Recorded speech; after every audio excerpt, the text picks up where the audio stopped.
According to the Maine CDC, the HIV outbreak in Penobscot County has now reached 27 cases. As public health workers try to control the disease's spread, one nonprofit is now struggling to expand its services due to zoning violations in the building they hoped they would call home. News Center Maine's Christian Harsa has more.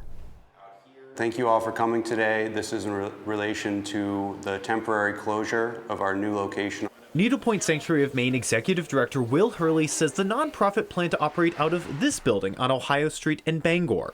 It did so starting July 3rd before receiving notice just 5 days later that it was in violation of city zoning regulations. This really came as a surprise to us, right? City of Bangor Communications Director David Warren says multiple city agencies have talked with Needlepoint Sanctuary about a new location. But there was never any discussion specifically about that Ohio Street location. That area is zoned as a neighborhood service district. The zoning in that part of Bangor just does not allow for the services that Needlepoint provides.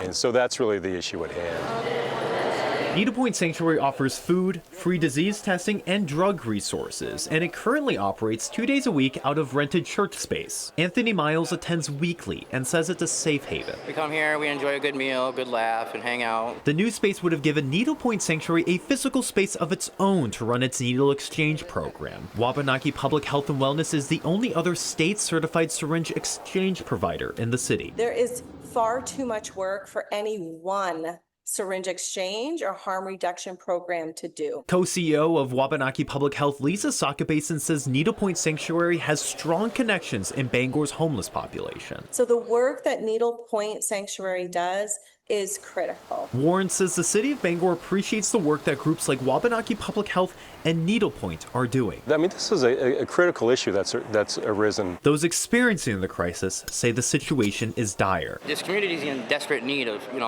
syringes and stuff like that. And want to see Needlepoint Sanctuary in a more permanent space. We are really excited that we are going to be moving out of a basement, out of the shadows, and finally out and open to the community and, say, hey, here we are, this is what we could do for you. The city of Bangor and Needlepoint Sanctuary both say they are working together to find a solution that meets the demands and requirements of both city and nonprofit. In Bangor, Christian Harsa, News Center, Maine.